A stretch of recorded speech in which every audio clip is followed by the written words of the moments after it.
Hey there guys, this is your host Richard with another marvelous video. Hi everyone and welcome to another marvelous video. The final movie of the Crisis on Infinite Earths has been released, and it has indeed justified the storyline of DC's iconic event. Much like the trend, they've altered the events and story from the comics, which adds up to the uniqueness of the trilogy. Although the first and the second parts of the film kinda seem confusing, Jeff Wemster has efficiently stitched all of DC's films and TV series into one complete explanation. The roles of Flash and John Constantine, which were explained in the ending of parts 1 and 2, have been perfectly explained in part 3, and in today's video, we'll get into all of that once again. So, without any further delay, let's dive into today's video and understand what happened in Crisis on Infinite Earths Part 3 and what's going to take place next in the DC animated universe. Before we go into our explanation, we have a very small request. If you like our content, please support us by subscribing to our channel. This is a small click for you, but for us, it means a lot. Thank you. Let's begin.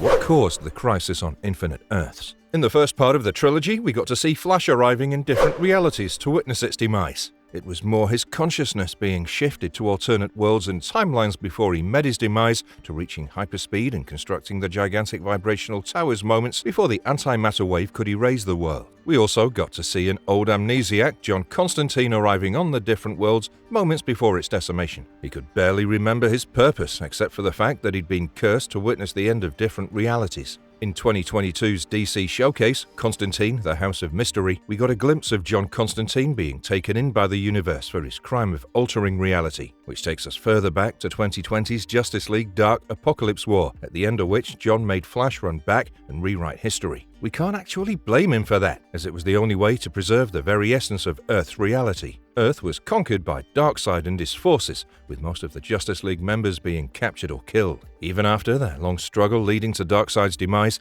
the Earth's magnetic field and rotation were compromised and moments away from destruction. However, even if we knew this, we were unsure what exactly Flash did to rewrite history and how it ended up creating the crisis. This is again a major deviation from the comics, as in there, the cause behind the crisis was the unleashing of the Anti-Monitor by a being known as the Pariah. In the animated story, John Constantine served as the Pariah, and although the process was different, he was the main reason behind the crisis, and Flash was merely a tool. The grand finale of the animated trilogy explained that, too. The existing heroes tracked John Constantine and learned that he existed before the multiverse. While most of the superheroes made futile attempts to fight the Anti-Monitor, Dr. Fate allowed Batman to navigate through John Constantine's memories and learn the cause behind it. He first arrived at the point in his memory where the heroes had just returned from their battle against Darkseid, showcased in Justice League Dark Apocalypse War. He'd asked to run back in time to the point where the danger could be averted, and even gave him a guiding spell. Barry ran back in time and arrived at Apocalypse to eliminate Darkseid when he was a baby, as according to John's calculation, it was the only time Darkseid was vulnerable. However, John couldn't understand why he'd sent a part of himself with Barry during the run, and also why the parademons bled to death after Barry crossed them, even without touching them. Finally, when Flash arrives before the cradle of a baby Darkseid, Constantine recollects all the missing pieces of his memory. He knew Flash wouldn't be able to kill a child, even if it was Darkseid, and hence he'd used the darkest spell of all magic on him. He never had to kill the baby, as his very presence is the cause of his death. Since Darkseid was a fixed point in time, the act shattered the universe and created infinite Earths with infinite possibilities, expanding geometrically. This was a mistake, and it would require their destruction and preserve only one to maintain the balance of space and time in the universe.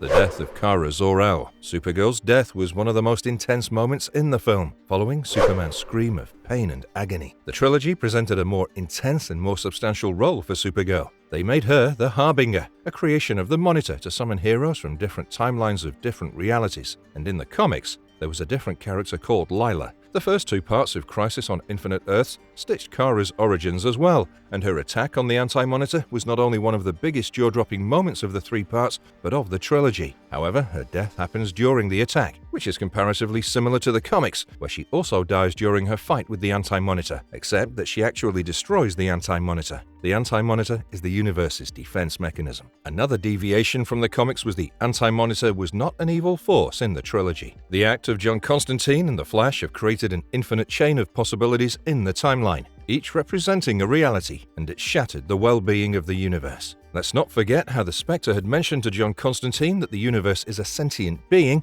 and it sought to punish John. Part 3's ending gave us just another meaning to it, since Darkseid was a fixed point in time and his death during Flash's visit created two realities, one with Darkseid and the other without. It didn't stop there, as every critical decision created a new reality, and it eventually began growing at an exponential rate. The universe could no longer accommodate the growing realities, and hence had to destroy all to sustain itself. Thus it unleashed the Anti-Monitor, later revealed as the antibody of the universe. Kara's sacrifice put an end to one of them, but there were soon many more Anti-Monitors arriving to decimate the Earth. Soon, the remaining of the accumulated heroes learned that the Anti-Monitor was the universe's defense mechanism and would only stop after destroying all realities.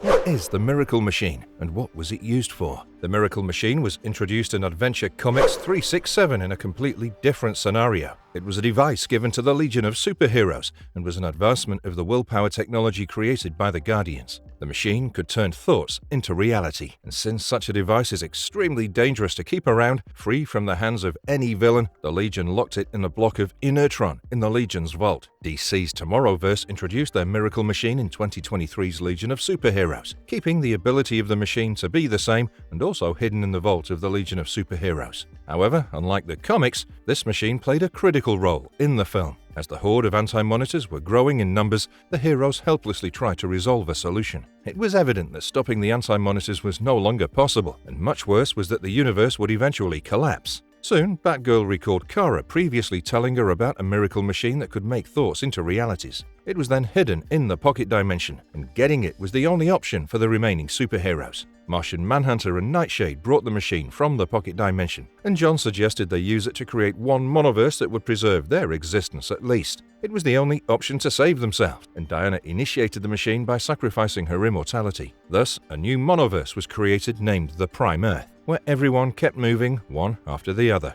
What are we to expect next? What happened to all the characters of the DC universe? Since the multiverse was a mistake and in a mess, the Miracle Machine was used to create a monoverse to secure the very essence of everyone's existence. With Diana sacrificing her immortality, the machine opened a portal to a new reality, which would be an amalgamation of all the different realities of the multiverse. It was mentioned to be the Prime Universe, with everyone being the Prime version. This clearly indicates that whatever happens next at DCAU will be a part of the Prime Universe. We even got a glimpse of Prime Earth, which showcased a young Diana in Amazon who was no longer immortal. The reality will have a new take on every character of the DC universe.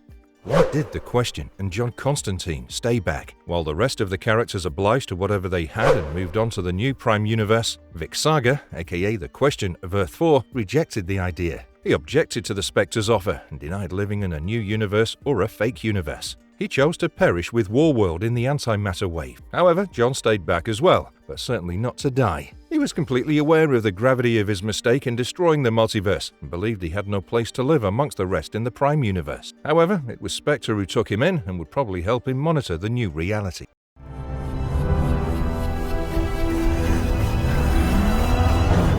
Burning questions. Questions existence in the future events. The film certainly stitched long-lasting theories for all the animated depictions of the DC worlds, but it does have a bunch of questions unanswered. Since the Prime Universe isn't similar to the ones we read in the comics, we're yet unsure about the existence of characters like the Question, who never stepped in through the portal. What about the regular humans and the ones not present with the team of DC characters? At the end of the film, we saw every character step into a new reality where they'd have an essence of themselves, but with a different history. However, it didn't show other humans or species of the universe crossing them. Will they also have the same fate? Or will none of them exist? Characters like Superman's parents or even Batman's, will they even exist? We hope we get a better explanation of this in the upcoming films. Marvelous verdict. So, we've finally come to the end of the video, and we hope you've liked our content. Crisis on Infinite Earths was a long-awaited grand finale, and it gave a good ending to the DC animated films. Unfortunately, the trimming down of the event to fit the trilogy sacrificed a lot of interesting acts of the characters. Do let us know what you missed in the films that you enjoyed in the Crisis event of the DC Comics. Thank you for watching the video till the end. Stay tuned for the next marvelous video. And if you liked our content, don't forget to leave a like and subscribe to us if you haven't already. Have a good one and be safe. Thanks everyone.